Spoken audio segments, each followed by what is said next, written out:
Hello and welcome to Barry Interesting. I'm your host, Barry Aycock. I'm joined today by Dr. Gary Adams of the National Cotton Council. Gary, great to have you today. Thank you. It's a pleasure to be with you. We've talked about doing this for a long time and it's finally come to fruition. Yeah, I'm looking forward to the conversation. Well, there's a lot of issues that are near and dear to the cotton industry. You guys at the National Cotton Council are the voice of the cotton producer. There's actually 7 segments that y'all, I hate to use the word lobbying, sometimes it's a dirty word, but we'll get into that later. But first, Gary, tell us a little bit about yourself. Well, I originally grew up in Alabama. Grew up on a farm there in southeast Alabama, and then went to the University of Alabama for undergraduate and master's degree. And then from there went to the University of Missouri and worked on my PhD in agricultural economics. So I'm an economist by training. We lived in Missouri for 13 years and then had the opportunity to join the council in 2002. So that's when I made the move to the National Cotton Council. How long have you been with the National Cotton Council? You said 2002? 2002, so 21 years. Came there to be the chief economist, and then when the CEO retired in 2015, that's when I moved into this position as president and CEO of the council. What kind of changes have you seen over the last 21 years since you started?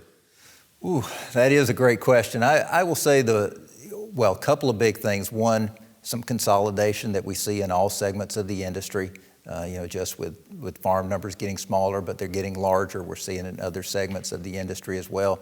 I would say the other big change that we have seen over the last 21 years has been the demand base for U.S. cotton and the shift that has occurred there, because when I joined the council, we would have had maybe a little more than half the crop going to the U.S. textile industry, and today, and with the other half exported. Today, we're about 85% going into the export market and 15% to the U.S. textile industry. So that's another big change as well. I want to get into that later, Gary, about the consolidation, because I think it's happened in every segment of the cotton industry. But first, tell us a little bit about the history of the National Cotton Council. I believe it started in 1939. That's correct. It did. The organizational meeting was held at the Peabody Hotel in Memphis, and really came out of an idea that was formed with some leadership out of the Mississippi Delta, who we were coming out of the Great Depression. They saw the challenges that were facing the industry and really decided that the cotton industry needed a single organization that could represent the segments of the industry. Now, I think when it started, we didn't have 7 segments. I believe there were 5 in the original construction, but it was trying to get everybody together and on the same page. And it's actually interesting reading some of the minutes from that first organizational meeting, how there were some of the challenges they were facing then are some of the same challenges we're facing today. Concerns about input cost, concerns about competition from polyester. That was a new thing. So the National Cotton Council, the interest of producers, ginners, warehousers, merchants, cottonseed, cooperatives, and textile merchants. We talked about consolidation. My good friend Larry Lancaster, who does a lot of insurance on cotton gins, he's told me in the past we used to have 105 cotton gins in the state of Missouri. Now I think we have 16. Mm-hmm. I don't think even people in the industry, the cotton industry, realize how consolidated each aspect of cotton is getting. So tell us a little bit about that from the economist standpoint. Sure. If we start at the growers, we go back to, say, in the 1980s, the Census of Agriculture would have said that across the United States we had about 30,000 cotton farms. Now there's about 16,000 in the most recent survey. Land being farmed in cotton is still about the same number, but it's just gotten larger. On the ginning side, probably would have been 2,000 or so gins in the industry. Now we have about 500. Gins have gotten larger. It's interesting too with some of the advances in harvest technology, particularly the round modules. Those modules can be hauled further away from the gin than what we would have seen in the conventional modules. So that comes into play as well. And again, we've seen it in all segments. Fewer warehouses, they're larger now, fewer merchandising firms, fewer textile manufacturers. It's really just been across the board. And it's not just in cotton. We see it in a lot of agriculture and economic reasons that drive that, economies of scale. There's a lot of factors that come into play. Was consolidation a good thing? I think there are some economic benefits that are certainly derived, and economic forces that can come into play, and you can gain efficiencies and hopefully minimize the average cost of production. Where you have to be concerned is in consolidation. Do you lose competition? And that's where it can be a problem is if you get so few firms that there's not that true competition. And do you see that happening in any of the segments of the cotton industry? Not so much yet, but I think it's something we're always mindful of. And I know this has come up in previous consolidations where those questions are being asked. Is a merger going to be allowed because of the impacts on competition? Like we're talking about, if you look at a plat map in almost every cotton producing state, where there was 1,000 landowners, there's 200 or 300 now. Mm-hmm. So where there was so many cotton gins, 2,000 you said, now there's 500. So it's happening in every aspect. And probably until it happens, we don't know the results, good or bad, right? Right. So it's a hard one but you know the economics are out there driving those issues, and folks are finding themselves, they have to get larger to be able to survive. So Gary, what, in your opinion, it's not really your opinion, you're the voice of cotton farmers, these 7 segments of the industry. What's the main purpose and role of the National Cotton Council? You know, our primary objective is to be the voice of the industry when we go to Washington, D.C. And sometimes it's referred to as simply being a lobbyist for the industry, but we want to make sure that members of Congress, senators, the administration know what the challenges are that the industry is facing, know what our priorities are, and know what types of solutions that they can bring forward that will help the industry. So that's really our primary mission, is to be that voice for the industry. Wouldn't you say, Gary, in your opinion to date, that cotton has a bigger voice than the other commodities, even though the other commodities are a lot bigger? I think it's certainly an outsized voice for the size we cover across the 17 cotton-producing states. I do think we have a great voice, and we have some key friends in positions across Congress, both the House of Representatives and the Senate. So yes, I do think it's an outsized voice, and I think part of the reason for that is that, you know, compared to other trade associations who may bring the voice of the grower, we certainly bring the voice of the grower, and that's an important voice, but we're also able to bring all the way through the segments, including the textile industry, which brings its own employment base. Gary, give us a success in lobbying Congress, President, whoever. Give us a success story on when y'all have lobbied for something. You know, I think one of the most recent ones to look at was, as we looked at the 2000 and 2010s, we went through a lengthy trade dispute with Brazil. Ultimately, that required some major changes in cotton support to ultimately resolve that case. That played out really in the 2012 Farm Bill. But in the 2018 Farm Bill, or just actually in advance of the Farm Bill, we saw the pressure that was in the industry and worked with Congress to get cotton back into Title I, as we like to say, which is the commodity title of the farm program. And that really established a new support program for cotton that was based off of seed cotton. So I think that was, as I kind of look back at recent history, and that played out in really 2018, that got a better safety net into the growers, and I think that was one of our big success stories. We've got a new Farm Bill coming up. National Cotton Council is going to play a big part in that. So what could be different or better in the new Farm Bill that's not in the old Farm Bill? What are we working on? Yeah, great question. I would say first message we're talking to Congress about is, one, the general structure that we have in the current Farm Bill has served the industry well, just in terms of the support programs, the crop insurance that's available. So we want to see that general structure continued. But what we are trying to really stress to the legislators is the fact that the world has changed since 2018. Cost of production are much higher now for growers than they were back in 2018, and we need to look at ways to bolster the safety net for producers. We went through the trade war with China, we went through COVID, there was ad hoc assistance that was provided.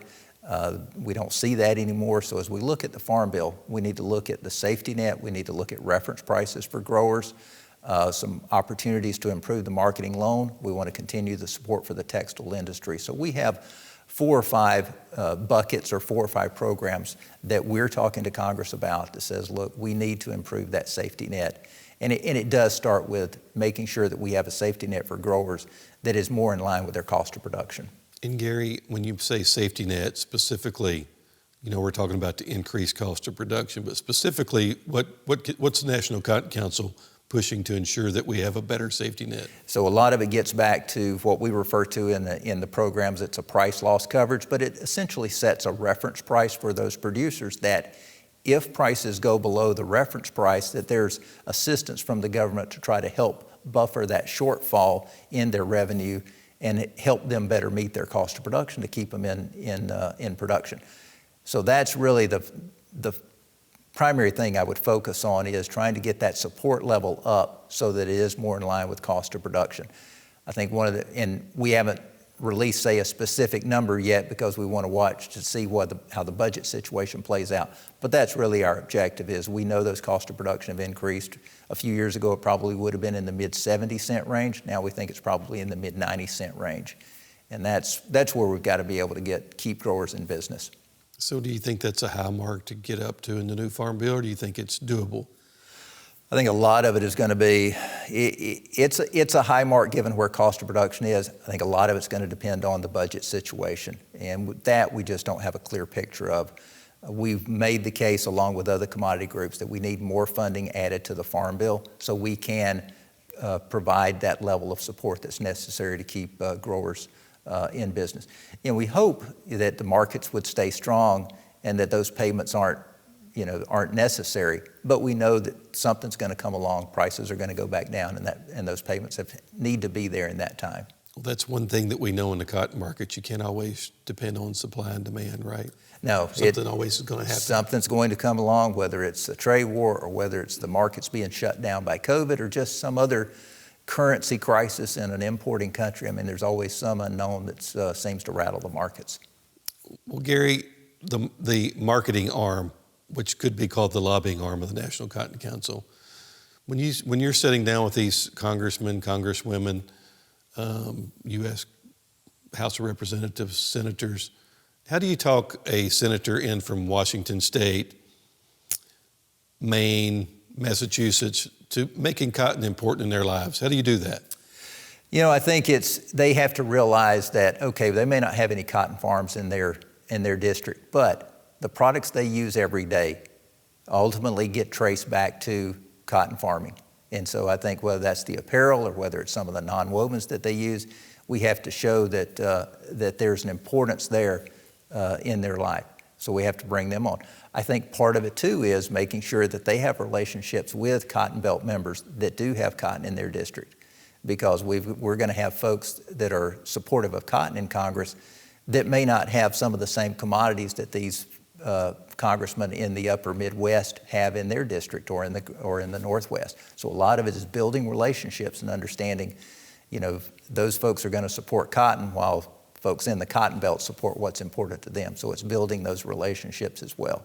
I think the other thing too is one of the messages that we really want to convey in this Farm Bill is, again, going back to the products that we produce out of cotton, particularly personal protective equipment, or PPE, which we heard about a lot during COVID. Our textile industry shifted, from producing yarn to producing more personal protective equipment. So I think that's another message we give to almost any member of Congress, regardless of where they're from. And I think they understand the importance then that we've got to protect that rural production base. We've got to protect the rural economy, because all of that is a foundation for these things that come on top of it. I believe there's 17 cotton-producing states now. Is that right? That's correct. I'm counting Kansas and Oklahoma as cotton-producing states now.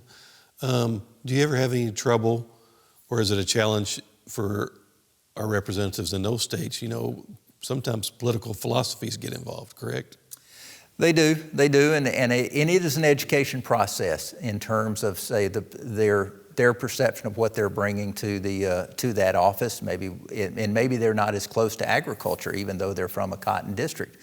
Ag may not be a big part of their district. So in part, there's an education process that goes on about what's the rural economic impact, and then understanding that this is an investment to protect rural economy. There's investments in infrastructure. We've got to make sure there's a safety net to protect that, because if that infrastructure goes away, is there going to be anything that comes in to replace it? And unfortunately, in many cases, there's not. So a lot of it is about making sure they understand this is an investment in rural economy. And what we do see too is that when dollars in ag turn themselves over in the economy, so there's a multiplier effect that you're not just benefiting, say, the producers on the farm, but you're benefiting the broader economy when you talk about a tax base and those types of issues. I don't know how many years ago it was, Gary, but 30, 40 years ago, there used to be a lot of spinners in the United States. And, I'm not sure we even have any spinners now, but the textile industry, how do we get that back? Do we need it back? Well, it would be great to have it back. I do think there's some opportunities. You're right. We used to have a lot more spinning capacity in the United States. It wasn't that many years ago that we were spinning around 11 million bales of U.S. cotton. Now we're somewhere between 2 and 3 million bales. A lot of that's been trade pressures, increased imports from countries such as China, Vietnam, primarily, other Asian countries as well. Now, can we get that back? I think there's some opportunities to grow. I believe there's more of a focus now on the manufacturing base in the United States, more a focus on either reshoring or nearshoring, continuing to support the trade relationships that we have both with other countries in this hemisphere, whether it's USMCA or whether it's CAFTA-DR, that we have products produced by our textile industry that moves into Central American countries for further processing before coming back here. So I do think there's some growth opportunities there. I think another reason why we're seeing more focus on U.S. manufacturing has been concerns about imported products coming into the United States. Specifically, there's greater attention being paid to how are those products produced. Forced labor and is a lot more attention in Congress than it would have been 2 or 3 years ago. I think that's why as Congress looks to address some of those concerns about forced labor, the U.S. industry, U.S. manufacturing doesn't have those issues. It's a safe and responsible choice. Well, Gary, the American consumer is very fickle. Probably overwhelmingly, they want to buy U.S.-made products, but not really. They want to buy a cheap product usually, correct? Like, we got a problem with our chips in our vehicles, our refrigerators, our cell phones. If a car here in the United States costs $500 extra for a U.S. chip, or $1 extra from a chip made in Taiwan, it was going to add $1 to it versus $500. The U.S. consumer don't really care where their chip comes from, right? The same holds true for the cotton industry. So you've got the 7 segments that you're watching out for their interest, but do you have an educational component to the consumer? Because the end user, the consumer, is the most important part of the puzzle there for the cotton industry. Yeah, we do try to educate the consumer, particularly both through National Cotton Council efforts as well as working with a sister organization, Cotton Incorporated, that does a lot of the research and promotion efforts. And I do think that is an ongoing process. You make a great point about a lot of times consumers say they want to buy U.S. produced products, but at the end of the day, when they're looking at the price of the products, oftentimes the pocketbook wins out. I think the opportunities we have and what we're trying to do in connecting with particularly some of the young consumers is to be able, when they look at products and they see that it's made in the U.S., is to be able to connect them with the story behind that product. So in other words, be able to tell the story of producers and more about U.S. agriculture, how the product was produced, the family farms that it's supporting. Technology actually gives us a lot greater opportunity to be able to convey that message. Now you can look at the hang tag on the product, scan a QR code, see some of the story behind that. So hopefully some of that message resonates with consumers as well. But it's an ongoing process. Besides what you're working on in the Farm Bill, what type of new programs or initiatives are you working on now? Well, I would say, a couple of things that we need to talk about in terms of new initiatives. One is we're focused a lot more on sustainability and environmental impacts within the cotton industry, and in particular, the U.S. Department of Agriculture and Secretary Vilsack had put forward a request for proposals. This went out last year to engage with agriculture on programs that could look to do research into greenhouse gas emissions, ways to shrink the environmental footprint. We submitted a project there and were fortunate enough to receive one of those projects. So we'll be implementing that here as we move further into 2023 and working with producers and looking at what happens when you change tillage practices or more use of cover crops. So we're excited about that as well because I do think we in the U.S. cotton industry have a very positive story to tell. We have seen the environmental footprint of our product shrink tremendously over the last 30 years, and I think it can continue to shrink. So that's one we're excited about as well. Farmers overall are great stewards of the land. The National Cotton Council and their partners do a good job of promoting that. But, there's also some negatives to some of these things, like you said in the Farm Bill, price supports. What about ginners. There's some varieties out there that some ginners don't like. Do y'all get involved in things like that? You know, some of the issues that come up to us from the ginning side is, I know that we have seen questions that we hear about, particularly on ginning, new varieties that come in on board as they look to adjust to seed size, for example. That's a question mark that we hear about some of the new varieties that come online. That's conversations that we facilitated between some of the seed breeders and the ginning industry. So again, trying to create that dialogue and see if there's issues that can be addressed as well. I know when new varieties come to the market and there's a process by which they're getting all the final approvals, but they're in, you know, basically field trials or test stages, we try to also bring the ginning segment together as well and have that dialogue. You know, the cottonseed industry, you know, the dairy cows eat most of the cottonseed Right. that's produced by gins. What type of programs do you have with that market? So interestingly, on the cottonseed side, one of the things we're excited about is, and I go back to the efforts on sustainability to try to build the demand for cotton fiber because of, you know, the positive attributes of that. We're actually exploring that on the cottonseed side as well, because we get some of those same questions from the dairy industry. You know, what's the environmental impact of the cottonseed? And so as every acre is harvested, you not only get the fiber, but you also get the cottonseed. I think that's a real opportunity for us going forward as well, is to show that, you know, U.S. cottonseed can be a sustainable option for those dairies as well. It's kind of the circle of life with cottonseed. It goes from cotton field to the dairy cow to milk on the table. So Yes. you don't really realize what all each industry touches, but it's very vast. It is, and whether it be through the feed side or then when we crush the seed to get the oil in the mill and all the consumer products that shows up in as well.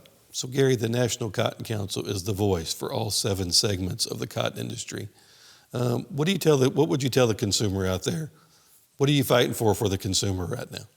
Well, I think what we say to the consumer is we want to make sure that we keep a reliable supply of products that, starting at the cotton farmer all the way through, that keeps those products that you use every single day that you may not even realize there's cotton in, whether that's cotton swabs or whether that's a tremendous number of nonwoven products or whether that's the cellulosic material that goes into things such as toothpaste. So a lot of that comes back to what comes off of an acre of cotton.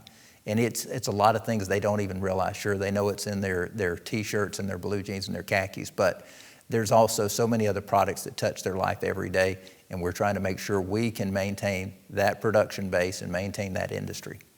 Well, I want to make sure I get this right, but the mission of the National Cotton Council is to ensure the ability of all U.S. cotton industry segments to compete effectively and profitably in the raw cottonseed, oilseed, and U.S. manufacturing products markets at home and abroad. So abroad, what are we working on in other countries right now that kind of go along with National Cotton Council's mission here at home? Yeah. I mentioned earlier we have about 85% of the cotton that's exported, and that goes to countries such as China, Vietnam, Pakistan, Turkey, Mexico. Those are some of the big ones. Bangladesh is another big one. I'll say one specific example has been Bangladesh is an emerging market for U.S. cotton. Unfortunately, we've had regulations in Bangladesh that still requires the product to be fumigated because of concerns of boll weevil. Well, we have had this ongoing dialogue with Bangladesh officials for years to say, you know, boll weevil has essentially been eradicated in 95% of the cotton belt for years, and there's no need to add that additional cost of fumigation. We were actually just in the last 6 months or so able to get the Bangladesh officials to reevaluate their position. I think we're going to get that requirement removed. So again, that's going to help us get into that market. Pakistan has emerged as a really strong market as well. They're having some internal currency issues that has limited their ability to open a letter of credit and buy our cotton. So we're looking at, can we look at some type of credit programs that can help facilitate that as well.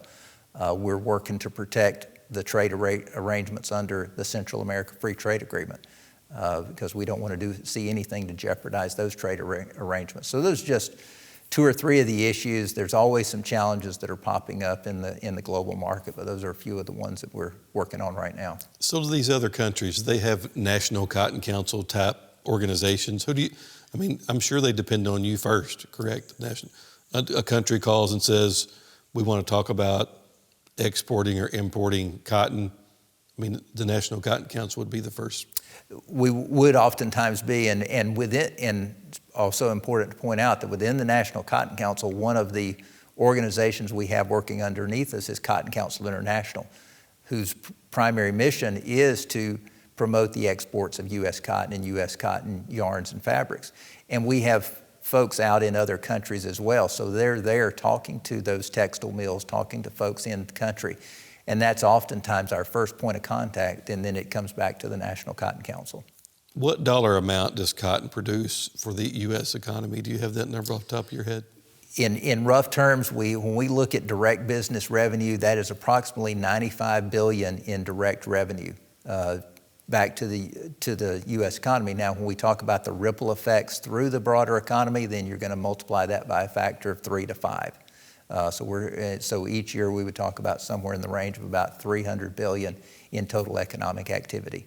And again, a lot of that concentrated across the 17 cotton-producing states. Well, Gary, as the Farm Bill progresses, we may have you back where you can kind of give us an update on that. Where's the goal line at on finishing this up on the Farm Bill? Oh, great question. Certain provisions of the Farm Bill begin to expire September 30th of this year. So people may hear that date when there's some reports about the Farm Bill. Now, the crop we're planting for this year is going to be the last one covered by the Farm Bill. So for the cotton crop, it'll run into early part of next year. I would say we really hopefully need to have had something done by the end of this calendar year.